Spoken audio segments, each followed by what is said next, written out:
Այդ թվում ձեզ նամակ է ուղարկվել, ինչ կարծիք ունեք եւ այս արժեքի հետ կապված արդյոք Մարտին Մանգալից նաեւ կուպեից որ միանա որպեսզի մեկնարկը տրվի։ Դες 4 տարի է Մարտին Մանգալից, 4 չէ, երևի 7 տարի է Մարտին Մանգալից, մեկ մի քիչ ակտիվ, մեկ մի քիչ пассив, բայց Մարտին Մանգալից ու տենց կշարունակեն Մանգալից թվում է, ու տենց էլ չեն գտնի։ Իսկ ինչու հիմա ակտիվացավ այս իմպիչմենտի թեման։ Դե Գարուն համար բանա հավաքածուի քաղաքական ցուցադրության ժամանակահատվածն է եկել։ Հիշում եք, որ ազգային ժողովի նորեր ընտրվի, ասում են դե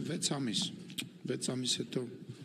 ծրվելու է։ Հետո ասում էին, որ վարչապետը հրաժարական է տալու, որ ու նույնիսկ բացատրում էին, ասում էին, որովհետև ԿՊ-ի հետ հիմա հաճախ է հանդիպում։ Հետո այդ նույն մարդիկ բացատրում ասում էին, դե իրան պետք է, որպեսզի ինքը այդ Ադրբեջանի հետ գործի։ Մի խոսքով էս հերթական բաների մեջ է,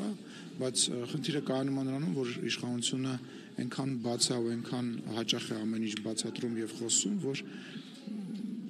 կարծում եմ այդ շահարկումները, այդ բաները մեկ օրվա կյանք ունեցող գործընթաց են։ Ինչի մասին։ Չէ, ինչ ոչ կարա հիմք լինի, ինչ հիմք է պետք է լինի։ Քաղաքականությունը, որ վարում եք, այն իրավիճակը, որ կա Հայաստանի սահմաններին անվտանգային բավարար չի։ Դե տեսեք, գիտեք ինչ այդ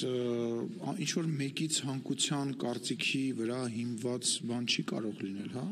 Տեղի ունեցել 2021 թվականին ընտրություններ, որոնք որևիցե մեկի մոտ կասկած չեն առաջացրել, Հայաստանի Հանրապետությունը ունի օրինական ընտրված իշխանություն, այսօրվա հարցումները նույնիսկ ցույց են տալիս, որ իշխող խմբակցությունը առաջինն է հարցումներով եւ ամենամեծ սատարումն ունի Հայաստանի Հանրապետության ժողովրդի մոտ եւ չգիտեմ էլ ինչ պետք է լինի, այսինքն բոլոր տեսակի հարցումներ, օրինակ AR-ի հարցումը վերջին, որը որ ես տեսել եմ, ես չեմ հիշում կոնկրետ թիվը թե ինչքան է դարձել, բայց ամենայն դեպս առաջի տեղով քաղաքացիական պայմանագիրն է եւ ես նաեւ կարող եմ ասել, որ վստահ եմ, որ եթե ընտրությունները նույնիսկ այսօր փաթ լինեն, ելի քաղաքացիական պայմանագիրը հաղթելու է այդ ընտրությունները հանրապետություն։ Հաջան։ Ես վստահ եմ, որ այո 50+1%-ով, իսկ 2026 թվականին մոտ կարող է նույնիսկ ավելի շատ տոկոսով։ Դե գիտեք ինչ, դուք էլ 2021 թվականի ընտրություններից հետո, որտեղ քաղաքացիական պայմանագիր կուսակցությունը 54% հավաքեց, իսկ Գյումրիում մոտավորապես 60 քանի տոկոսից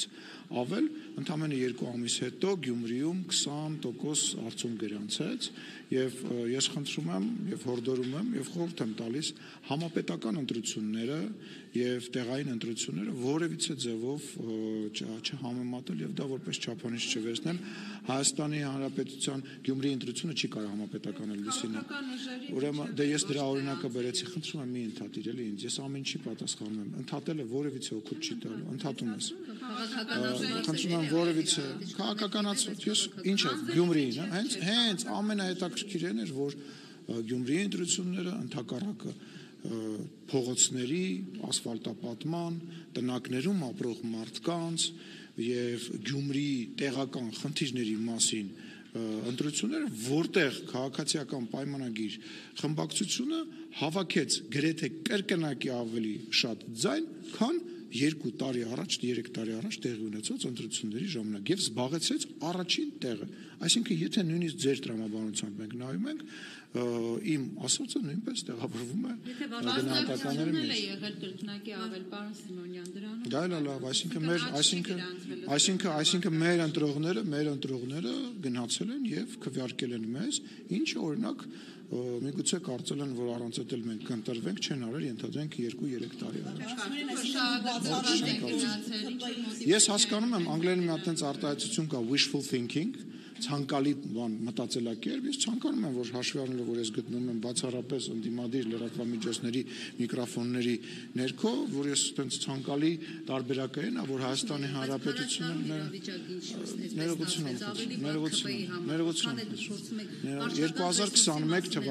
2021 թվականին Հայաստանի Հանրապետության ներսում տիրող իրավիճակը եւ այն տրամադրվածությունը, որոնք ունեն մեր ընդդիմադիր գործընկերները եւ նաեւ ընդդիմադիր լրատվամիջոցները, խոսում էին այն մասին, որ ընտրությունները քաղաքացիական պայմանագիրը պարտվելու է եւ այլ, բայց Հայաստանի Հանրապետության քաղաքացիները գնացին եւ 54% ձայն եւ ընդամենը 20 22% ձայն տվեցին ընդդիմությանը։ Եվ ես չեմ պատրաստվում, ես չեմ կգալու է չէ 2026 թվականը, դուք էլ բարով խերով կգնաք ամեն մեկը ձեր նախընտրած տեխնացուին ձայն կտակ եւ կտեսնենք Հայաստանի Հանրապետության իշխանությունը, Հայաստանի Հանրապետության վարչապետը մեծ աջակցություն ունի եւ մենք դրա մասին խոսում ենք ոչ թե այնպես մեզ խափելով կամ որևիցե բանալով, մենք մարդկանց հետ շփվում ենք, ես եմ մարդկանց հետ շփվում եւ խնդրում եմ ձեր լրատվամիջոցների, ձեր շրջապատի, ձեր ընկերների հետ նույն ընդդիմադիր տեխնացուների եւ բլոգերների շրջանակից դուրս հիշեք, որ բացի Facebook-ից դուրս նաեւ կյանք գոյություն ունի, ես հասկանում եմ, որ ամեն ինչ մեծականակ փող է ծախսվում դրսից, փող է գալիս դրսից, տարբեր տեղերից, մասնավորապես հյուսիսային մեր հարևանի մոտ կողմից եւ այլ Հայաստանի հանդեպ, այո, Ռուսաստանից, Հայաստանի հանդեպ տարվում է հիբրիդային պատերազմ, այդ հիբրիդային պատերազմը մեկ ակտիվանում է, երբ որ օրինակ ռուսական հեռուստաալիքներով բազմաթիվ անգամ տարբեր մեկնաբաններ, հաճախ նաեւ ցավոք սրտի հերու հայկական ազգանունների նշմարում ունեցող ազգանուն ունեցող մարդկանցով փորձում են Հայաստանի Հանրապետությունում իշխանություն փոխեն, միտինգների անոնսներ են անում եւ դա ասեմ, ես զգուշացնեմ, տեղեկացնեմ, կհիշեք հետո խոսքերս, դա 2026 թվականին ել ավելի ակտիվանալու, նույնիսկ չեմ վախենում այդ բանը բարձրաձայն ասելուց, դա հակառակ ազդեցություն է ունենալու եւ ձեր ասած ենթադրենք X քանակի վարկանիշը, որը որ ունի գործող իշխանությունը, կրկնապատկելու է եւ մենք շնորհակալ ենք դրա համար։ Ես որևիցե մեկի կողմից հեղաշրջման վտանգ չեմ տեսնում, որովհետև ես վստահում եմ Հայաստանի Հանրապետության ժողովրդին։ Ես սա իմ համար ուղղակի խոսքեր չեն, ես դա կարող եմ ասել հենվելով փորձի վրա, որովհետև 2021-20 թվականից սկսած պատերազմի ավարտի օրվանից սկսված եւ երևի պատերազմի օրվանից սկսված Հայաստանի Հանրապետությունում իշխանություն փոխելու նպատակը տարբեր բևեռներից եւ տարբեր կողմերից եղել է գեր եւ կարեւոր նպատակ։ Ինչեւ Փաշինյանը անցանկալի Ռուսաստանի համար։ Մոսկով ասաց, որ անցանկալի է։ Մեզ հակառակն են ասում։ Բայց ինչ են ուզում իշխանապետը։ Մեզ հակառակն են ասում։ Մեր գործընկերները մեզ հակառակն են ասում։ Ես չգիտեմ, ես պատասխանը չեմ տալիս։ Ես ասում եմ, մեզ հակառակն են ասում։ Եվ ասում որովհետև տեսեք, նախ եւ առաջ շատ վատ օրինակ է պոստսովետական տարածքում ընտրված իշխանություն ունենալու տարբերակը։ Նման նախադեպերը շատ քիչ են, հա, պոստսովետական տարածքում եւ դա վատ օրինակ է։ Երկրորդը Հայաստանի Հանրապետությունը պատմական իրադարձությունների բերումով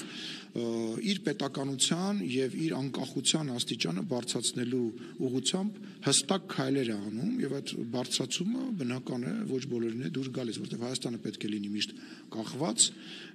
ինչ որ կենտրոնից Հայաստանը պետք է միշտ ունենա մեծ եղբայր, որևիցե դեմքով Հայաստանը պետք է միշտ նայի, այդքան էլ ճիշտ։ Հայաստանը միշտ պետք է նայի եւ մտածի, որ եթե օրինակ այդ մեծ եղբայրը կամ այդ մեծ